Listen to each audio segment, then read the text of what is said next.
En effet, donc faites pas de pute. On va venir vous comédier en fait, on va venir vous comédier. Clairement, comment ça ta gueule, On fait une action pacifiste, c'est quoi ça plus?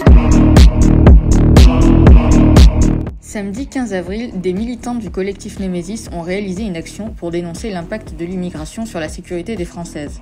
Mais encore une fois, nos amis gauchistes nous ont prouvé que la moindre opinion contraire était impossible. Et cela même si elle était partagée par une majorité de Français et même si elle était exprimée de la manière la plus pacifique possible. En effet, lors de cette action, des militants de l'association Utopia 56 nous ont copieusement insultés. Des insultes sexistes, un comble pour des militants du très féministe camp du bien.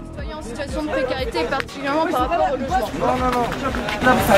En effet, faites pas de pute. Mais tout d'abord, qu'est-ce qu'Utopia 56 ? Utopia 56, c'est une association bretonne créée dans la jungle de Calais en 2015 par un certain Yann Manzi. Elle s'est fait connaître pour ses actions coup de poing comme l'occupation de la place de l'Hôtel de Ville ou encore l'occupation de la place de la République à Paris. Des actions jugées problématiques, y compris par de fervents immigrationnistes, comme par exemple l'ancien directeur général de France Terre d'Asile. Celui-ci juge ces actions tout simplement inefficaces. Ces actions sont aussi souvent jugées dangereuses pour les migrants eux-mêmes et sont considérées comme une instrumentalisation politique des clandestins sous prétexte d'assistance humanitaire. En avril 2021, une note confidentielle des services de renseignement territoriaux dénonçait la dérive de l'association pro-migrants Utopia 56 vers les milieux de l'ultra-gauche. Mais surtout, elle alertait sur les rapports ambigus de l'association avec les passeurs. L'association est accusée de mentir sur l'origine réelle des migrants, par exemple en les faisant passer pour des Afghans. Et bien sûr, elle ment aussi sur l'âge supposé des migrants et souhaite que le principe de minorité s'applique à tous.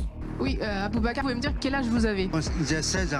Non, je ne crois pas, non. Ces relations ambiguës avec les passeurs et ces mensonges ne semblent pas gêner les donateurs de l'association, comme par exemple l'entreprise immobilière Nexity, Agnès B, Léa Nature ou encore le groupe d'assurance Swiss Life. Dernière action en date, l'association a décidé de loger 200 migrants, supposément mineurs, dans une école primaire abandonnée située au 58 rue Erlanger, dans le 16e arrondissement de Paris. Les militants du collectif Némésis ont donc décidé de dénoncer pacifiquement ce squat et le chantage permanent qu'exerce ce genre d'association. Les Français, et en particulier les Françaises, n'en peuvent plus. Lors de cette action, nos militantes ont été agressées par les nervis d'Utopia 56 qui n'ont pas hésité à nous traiter de putes, à nous menacer de viol et de nous écraser avec leur voiture. Voilà le vrai visage des gens qui sont présentés par les médias du système comme des héros humanistes du quotidien. Dégagez.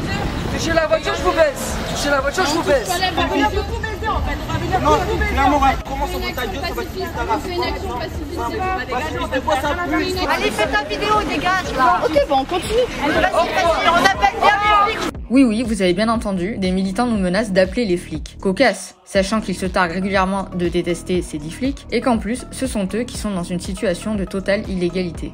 Situation qui n'a d'ailleurs pas été réglée depuis, puisque l'État n'a strictement rien fait pour expulser cette association et ses migrants de ses locaux.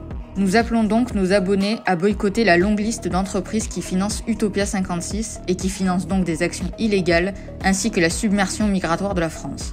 Vous trouverez la liste en description. Merci.